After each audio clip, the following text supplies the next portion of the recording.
नमः परमहंसास्वादितचरणकमलचिन्मकरन्दाय भक्तजनमानसनिवासाय श्रीरामचन्द्राय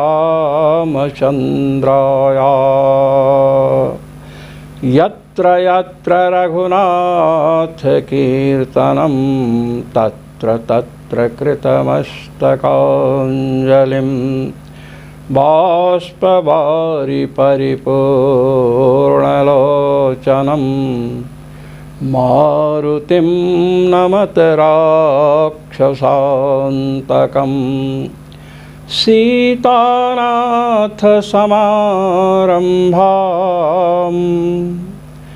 रामानन्दार्यमध्यमाम् अस्मदाचार्यपर्यन्तां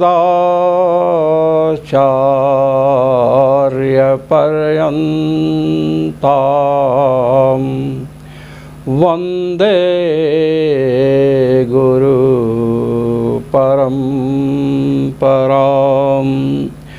वन्दे गुरुपरम्परां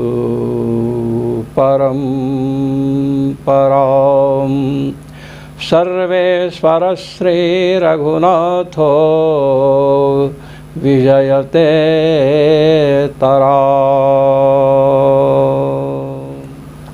आज हम वायुवधिकरण में प्रविष्ट हो रहे हैं। वायुमब्दाद विशेष विशेषाभ्याम चतुर्थ अध्याय के तृतीय पाद का दूसरा सूत्र है। इस सूत्र का प्रणयन भगवान बादरायण ने क्यों किया, इस पर जगत गुरु भगवत्पाद श्री स्वामी रामानंदाचार्य जी महाराज अपने आनंद भाष्य को प्रस्तुत करते हैं। आए आनंद भाष्य का आनंद लें। इदानीमर्जिरादिमार्गस्य विभिन्न सुश्रुतिसुक्रमभेद उपलभ्यते तस्य व्यवस्था क्रियते। कहते हैं इसके पहले अर्चिरादि अधिकरण में यह बात सिद्ध की गई कि जो भगवान का सतत स्मरण करने वाले हैं, ब्रह्मज्ञानी हैं, वे लोग अर्चिरादि मार्ग से होकर के ही भगवत लोक जाते हैं। इस वायुवधिकरण में विचारणीय विषय यह है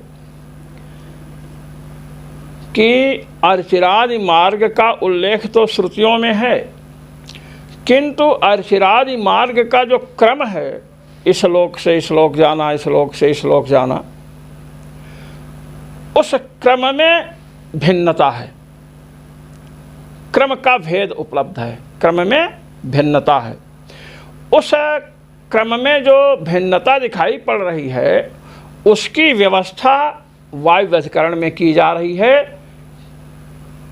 ये यहाँ का विचारणीय विषय है। कहते अच्छा ये बतलाइए कहाँ क्रम भेद है, कैसे सुनिए। तत्र छांदोग्ये मासेभ्य संवत्सरम संवत्सरात् आदित्यम इति श्रूयते। ये छांदोग्य उपनिषद के चतुर्थ अध्याय के 15वें खंड का 5वां वाक्य है। वहाँ पर यह चर्चा आई है कि जो भगवान का सतत स्मरण करते हैं, भगवत स्मृति रूप ब्रह्म विद्या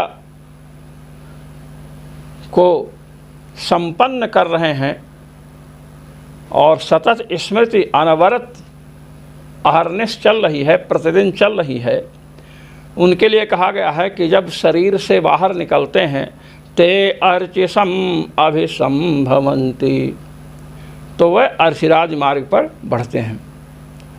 अब अर्चि को प्राप्त हुए उसके बाद अहह अर्चिसो अहह, अर्च से अहह माने दिन को प्राप्त होते हैं। यहाँ इनके अभिमानी देवता को प्राप्त होते हैं, यह बात आगे निश्चित कर दी जाएगी। इसलिए आप ये समझें कि दिन को अर्थात देवसाभिमानी देवता को प्राप्त होते हैं। अहन आपूर्यमण पक्षम, दिनाभिमानी देवता से पक्षाभिमानी देवता को प्राप्त होते हैं। पक्षाद्यान षड उदंगेति मासां, इसके बाद पक्ष से षणमासा उत्तरायणम, 6 मास वाले उत्तरायण के अभिमानी देवता को प्राप्त होते हैं। तन्मासेभ्यः संवत्सरम, इन उत्तरायण के महीनों से अर्थात इनके अभिमानी देवता से जब आगे बढ़ते हैं तो संवत्सर को प्राप्त होते हैं, अर्थात संवत्सराभिमानी देवता को प्राप्त होते हैं। संवत्सर आदित्यम, और संवत्सर से आदित्य को प्राप्त होते हैं। आदित्य चंद्रमसम, आदित्य से चंद्रमा को प्राप्त होते हैं। चंद्रमसो विद्युतम, चंद्रमा से विद्युत को प्राप्त होते हैं। कहते हैं तत्पुरुषो मानवः स एनान् ब्रह्म गमयति। तत्पुरुषो मानवः, जो वैद्युत पुरुष है, अमानव पुरुष है, वह एनान ब्रह्म गमयति, इन मुक्त जीवों को, इन भगवत उपासकों को ब्रह्म को प्राप्त कराता है, भगवान की प्राप्ति कराता है। ये चर्चा छांदोग्य उपनिषद में आई है। अब बृहदारण्यक में क्या चर्चा आई है अर्षिराज मार्ग के विषय में? कहते हैं मां सेव्य देवलोकम,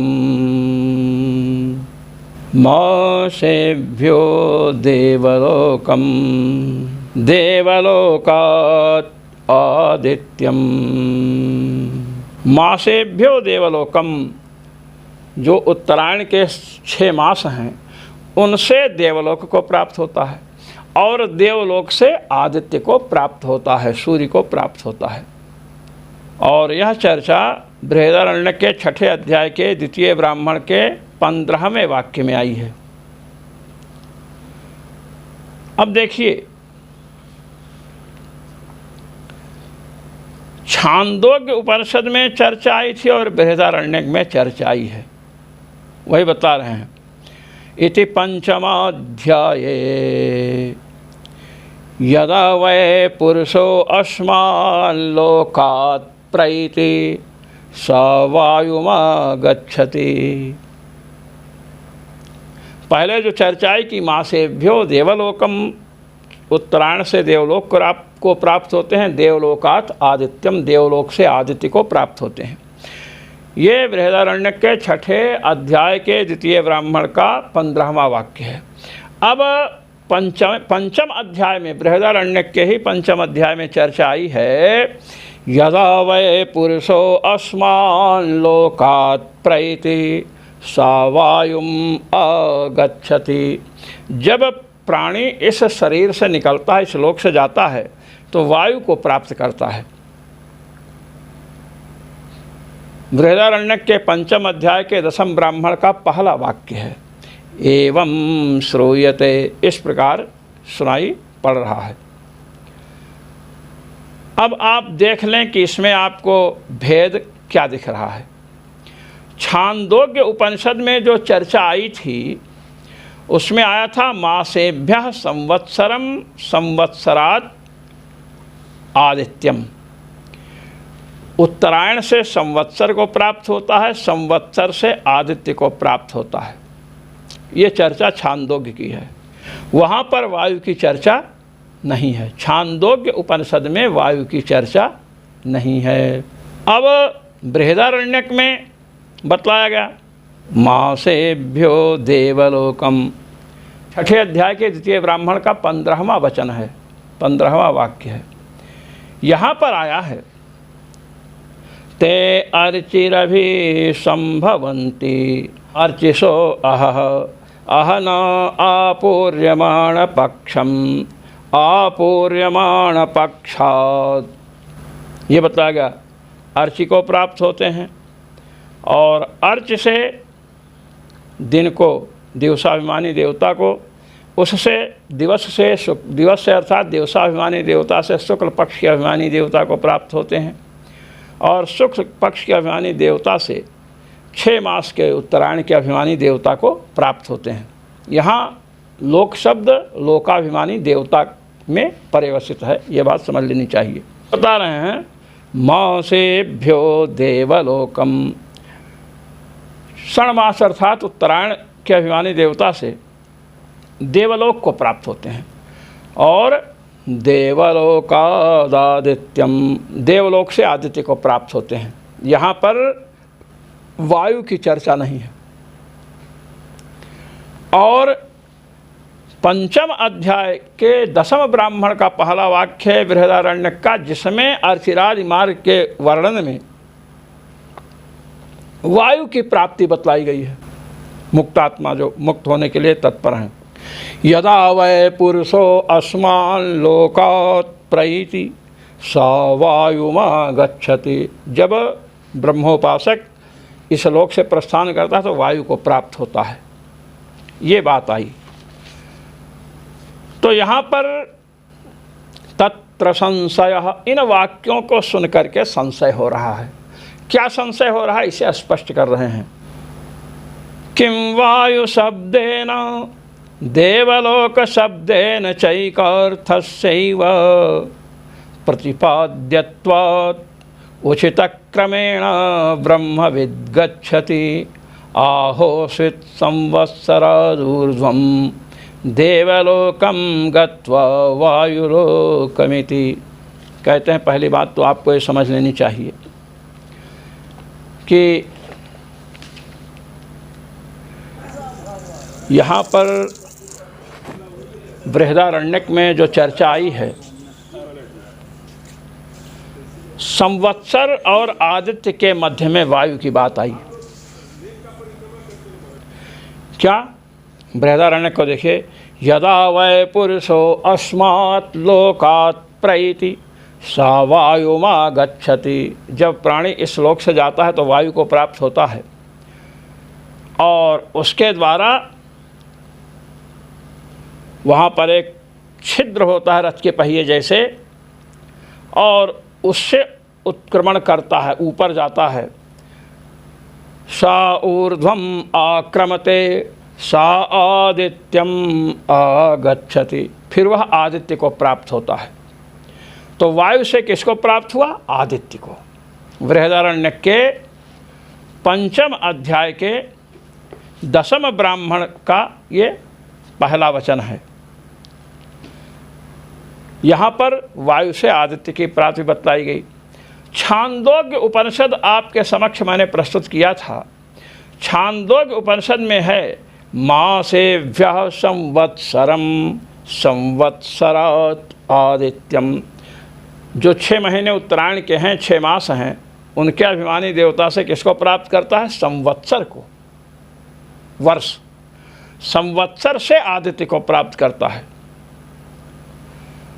तो संवत्सर और संवत्सर को तो प्राप्त किया और मास से संवत्सर को प्राप्त किया, संवत्सर से आदित्य को प्राप्त किया। और पंचम अध्याय में बृहदारण्यक के ये एक तो छांदोग्य में बात बताई गई है और बृहदारण्यक में भी यही बात बताई गई है कि वह अर्चिराज मार्ग से जाता है तो उत्तरायण से देवलोक को प्राप्त होता है और देवलोक से आदित्य को प्राप्त होता है। उत्तरायण से माने 6 मासों का जो उत्तरायण है उससे किसको प्राप्त हुआ? देवलोक को, और देवलोक से आदित्य को प्राप्त हुआ। तो पंचम अध्याय में मासों, षण मास के बाद 6 महीने के बाद किसको प्राप्त करता है? देवलोक को, और देवलोक से किसको प्राप्त करता है? आदित्य को। ये यहाँ देवलोक आया है, यहाँ वायु की चर्चा नहीं है।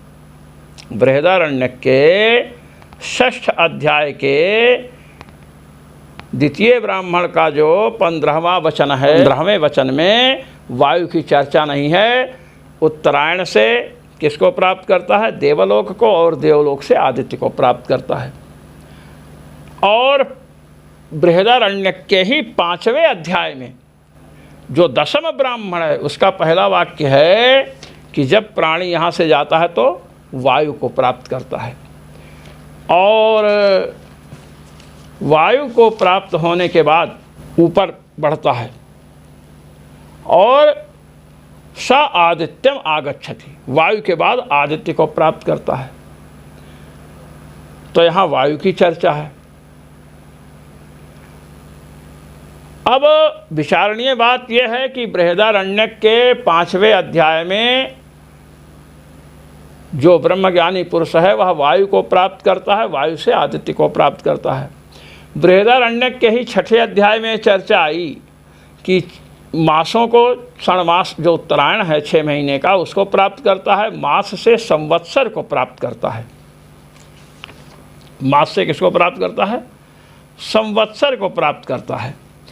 और संवत्सर को प्राप्त करने के बाद 6ठे अध्याय के द्वितीय ब्राह्मण के 15वें वाक्य में चर्चा आई है कि जो मुक्तात्मा है वह जो क्षणमास के उत्तरायण को प्राप्त किया, और क्रम तो बाद में बताएंगे लेकिन अभी बता चुके हैं आपको, उत्तरायण के बाद देवलोक को प्राप्त करता है और देवलोक के बाद आदित्य को प्राप्त करता है। यहाँ वायु की चर्चा नहीं है। क्षणमास 6 मास वाला जो उत्तरायण है उससे किसको प्राप्त करता है? देवलोक को, और देवलोक से आदित्य को प्राप्त करता है। और जो 5म अध्याय के 10म ब्राह्मण का पहला वाक्य है, 10म ब्राह्मण का पहला वाक्य है, वहाँ पर बताया कि वायु को प्राप्त करता है, और वायु को प्राप्त करने के बाद किसको प्राप्त करता है? आदित्य को प्राप्त करता है। तो अपने सामने क्या स्थिति है?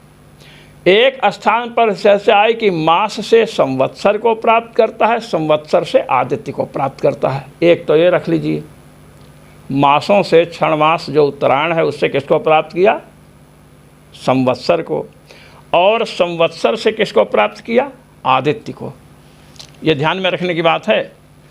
मास से संवत्सर को प्राप्त किया, संवत्सर से आदित्य को प्राप्त किया। ये चर्चा छांदोग्य में आई है।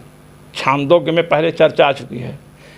मासेभ्यः संवत्सरम संवत्सरात् आदित्यम, ये छांदोग्य उपनिषद के 4th अध्याय के 15वें खंड का 5वां वाक्य है। अब बृहदारण्यक में 2 वाक्य आए, हमें ध्यान देना है। इसमें छांदोग्य उपनिषद में मासेभ्यः संवत्सरम संवत्सरेभ्यः आदित्यम, मास से 6 मास उत्तरायण से संवत्सर को प्राप्त किया, मास क्षणमास उत्तरायण से संवत्सर को प्राप्त किया, संवत्सर से आदित्य को प्राप्त किया। ये बात ध्यान देने, छांदोग्य उपनिषद में बात आई है। बृहदारण्यक में बात आई मासेभ्यो देवलोकम देवलोकात आदित्यम, मासों से मन क्षणमास जो उत्तरायण है उससे देवलोक को प्राप्त होता है, और देवलोक को प्राप्त करने के बाद आदित्य को प्राप्त करता है। यहाँ संवत्सर की चर्चा नहीं आई है और वायु की भी चर्चा यहाँ पर नहीं है। अब 5म अध्याय जब बृहदारण्यक का जाएंगे, 5म अध्याय के 10म ब्राह्मण के प्रथम वाक्य को देखेंगे तो उसमें आया है स यदा वै पुरुषो अस्मान् लोकात् प्रैति वायुमा गच्छति, जब प्राणी इस लोक से जाता है तो वायु को प्राप्त होता है। और वायु के बाद क्या चर्चा आई? आदित्यम आगच्छति, आदित्य को प्राप्त होता है। तो बृहदारण्यक के 6ठे अध्याय और 5म अध्याय को जब हम देखते हैं तो 6ठे अध्याय में तो आया मासेभ्यो देवलोकम देवलोकात आदित्यम, मास जो क्षणमास उत्तरायण है उससे देवलोक को प्राप्त हुआ और देवलोक से आदित्य को प्राप्त हुआ। और जब 5म अध्याय में जाते हैं तो वहाँ आया है वायु को प्राप्त होता है, वायु से आदित्य को प्राप्त होता है। यहाँ पर 6ठे अध्याय में मासों से देवलोक को प्राप्त होता है, देवलोक से आदित्य को। तो 6ठे अध्याय में वायु की चर्चा नहीं है, देवलोक की चर्चा है। और 5म अध्याय में वायु से आदित्य को प्राप्त करता है, यहाँ पर देवलोक की चर्चा नहीं है, वायु की चर्चा है।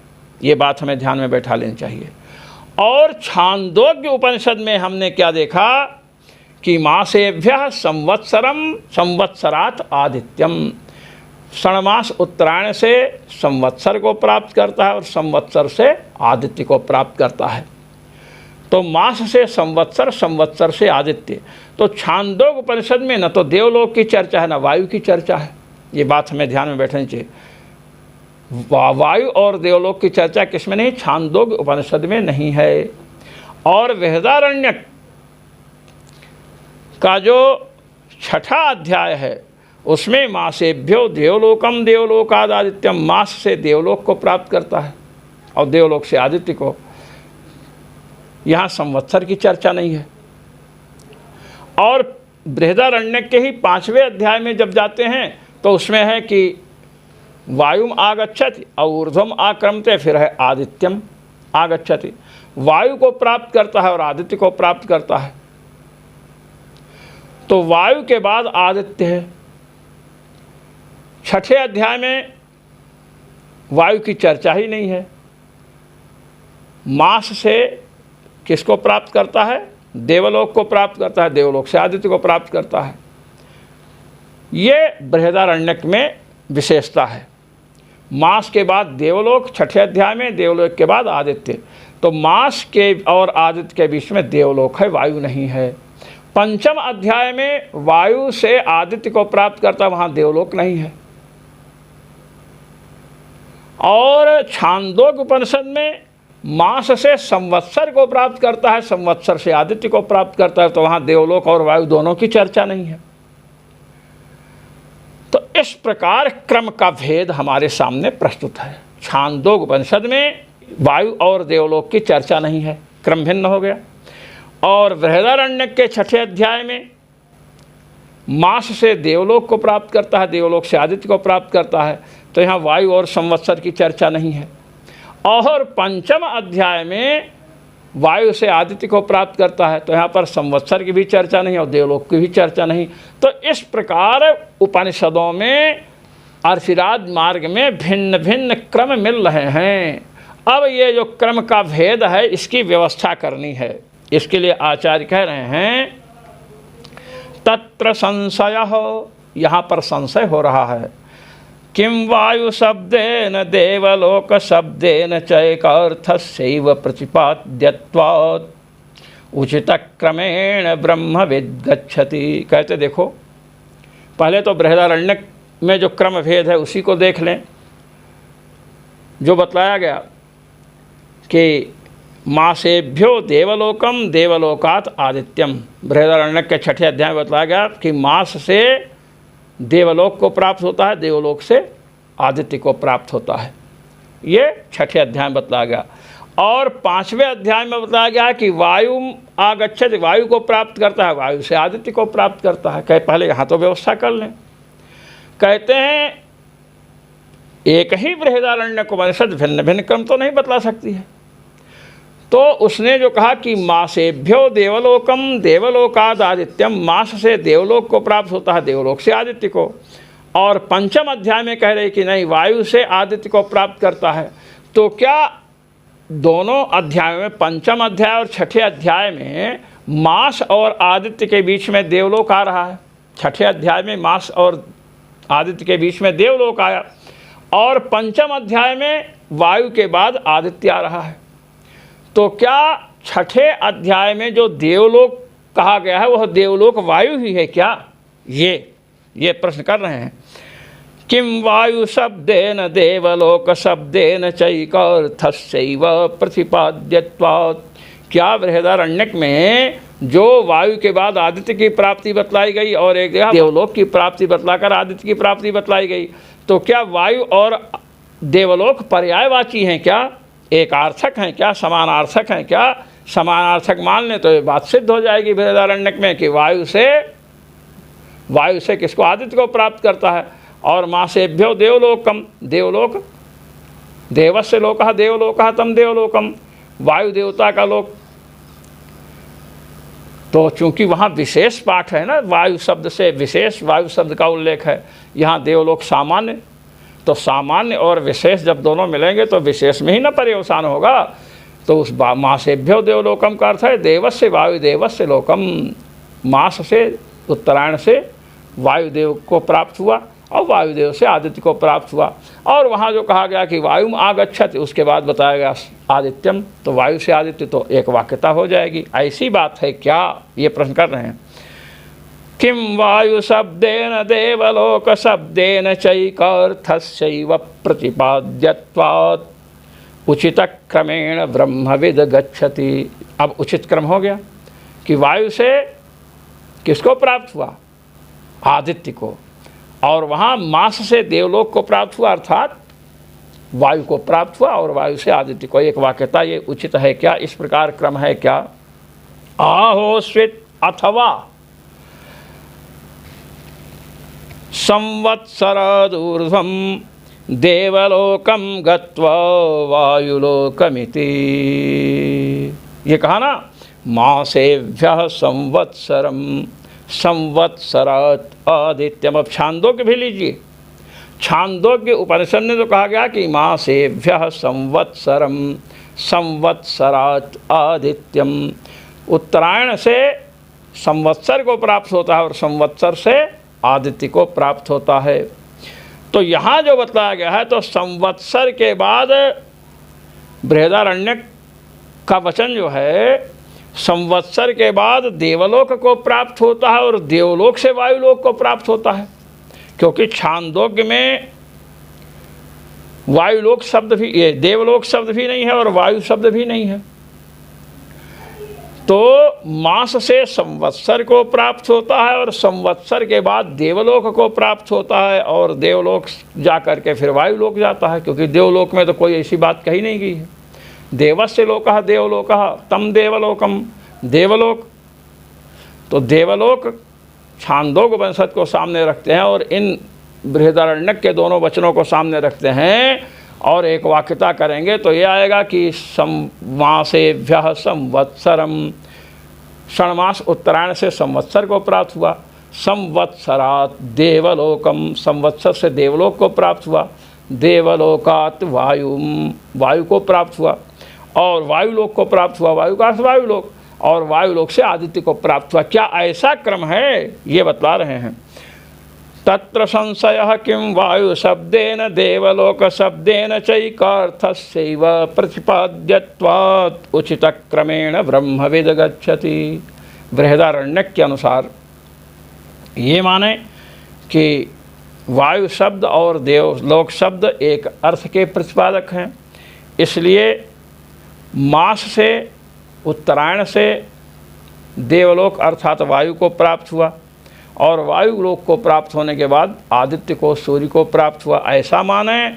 अथवा संवत्सर, ये छांदोग्य उपनिषद को लेकर और बृहदारण्यक को लेकर के ये माने कि मासे से संवत्सर को प्राप्त हुआ, मासेभ्यः संवत्सरम, उत्तरायण से संवत्सर को प्राप्त किया, संवत्सर से देवलोक को प्राप्त किया, या और देवलोक से वायुलोक को प्राप्त हुआ, वायुलोक को प्राप्त होने के बाद आदित्य को प्राप्त हुआ, ऐसा माने। इसी किम प्राप्तम, कहते क्या रहस्य निकला, क्या प्राप्त हुआ? कहते यद अविशेषाद्यथेष्टम,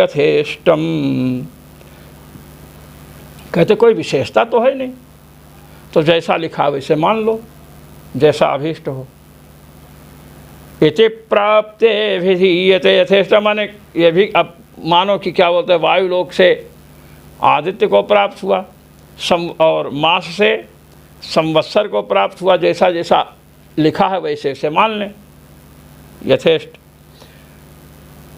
अब सिद्धांति कह रहे हैं कि हम बतला रहे हैं वायुमब्दाद विशेष विशेषाभ्याम। कृष्णद्वैपायन भगवान व्यास इस शंका को निर्मूल करने के लिए सूत्र प्रस्तुत कर रहे हैं। वायुमब्दाद विशेष विशेषाभ्याम, चतुर्थ अध्याय के तृतीय पाद का दूसरा सूत्र है। वायुमब्दादिति, अब्द कहते हैं संवत्सर को, कहते हैं संवत्सरादूर्ध्वं वायुम अभिगच्छति। कह देखिए, मास से संवत्सर को प्राप्त करेंगे, और संवत्सर को प्राप्त होने के बाद किसको प्राप्त करेंगे? वायु को। वायुम अब्दात, अब्द माने संवत्सर, मास से संवत्सर को प्राप्त किए, और संवत्सर से किसको प्राप्त किए? वायु को। संवत्सर के बाद वायु को प्राप्त करते हैं। कहते कुतः, कि ये बात कैसे आप कह सकते हो कि मास से संवत्सर को प्राप्त किए और संवत्सर से वायु को प्राप्त किए? वहाँ तो संवत्सर से आदित्य की बात है। कहते सुनो, अविशेष विशेषाभ्याम, कहे आप तो ये कह रहे थे कि मास से संवत्सर को प्राप्त हुए, संवत्सर से देवलोक को प्राप्त हुए, देवलोक से वायुलोक को प्राप्त हुए, वायुलोक से आदित्य को प्राप्त हुए, आप ये कह रहे थे ना? कहे हाँ। कहे सुनिए, अविशेष विशेषाभ्याम वायुम अब्दात, वायुम अब्दात, अब्दात माने संवत्सरात, मास से उत्तरायण से संवत्सर को प्राप्त हुए और संवत्सर अब्दात वायुम, संवत्सर से वायुलोक को प्राप्त हुए। क्यों? अविशेष विशेषाभ्याम। बृहदारण्यकोपनिषद के 6ठे अध्याय के दूसरे ब्राह्मण का जो 15वां वाक्य वहाँ है, मासेभ्यो देवलोकम, मास से देवलोक को प्राप्त हुए। तो देवस्य लोकः देवलोकः तम देवलोकम, देवलोक देवता तो बहुत हैं, सामान्यतया देवलोक की चर्चा आई। अब ये तो निर्धारण नहीं रहा देवलोक से क्या, इसका वरुण लोक के इंद्रलोक, किस देवता को, किस देव का लोक कहा जा रहा है। अब बृहदारण्य के 5वें अध्याय में जो बताया गया कि वायुम आगच्छति, वायु को प्राप्त हुआ, वायु से आदित्य को प्राप्त हुआ। तो वायुलोक, देवलोक का पर्यवसान किसमें हो गया? विशेष वायु शब्द को सुन करके वायुलोक में। तो यह अर्थ निकल आया कि मास से किसको प्राप्त करते हैं? संवत्सर को, और संवत्सर से किसको प्राप्त करते हैं? वायुलोक को। ये बताए वायुमब्दादिति संवत्सरादूर्ध्वं वायुम अभिगच्छति, संवत्सर के बाद वायु को प्राप्त करते हैं। कुतः? अविशेष विशेषाभ्याम, अविशेष और विशेष, अविशेष देवलोक शब्द है सामान्य, और विशेष क्या है? वायु शब्द है। देवलोक शब्दो ही, वही स्पष्ट कर रहे हैं, देवलोक शब्दो ही देवानां लोकम इति अविशेषेण व्याख्यानेन वायुमेवाह।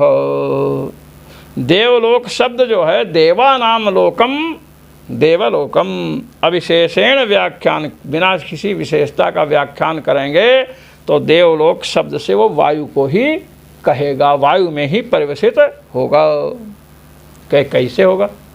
देवलोक तो वरुण लोक भी है, देवलोक तो प्रजापति लोक भी है, देवलोक तो इंद्रलोक भी है, तो कैसे वायु को ही कहेगा?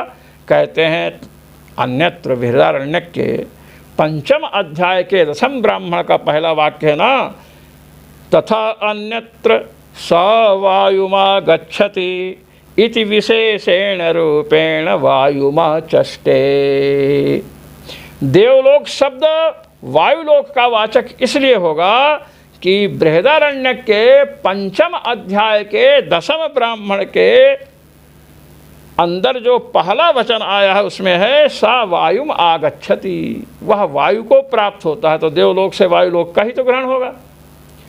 देवलोक शब्द अविशेष है, सामान्य है, और वायु शब्द क्या है? विशेष। सामान्य और विशेष कहे जलम दे ही।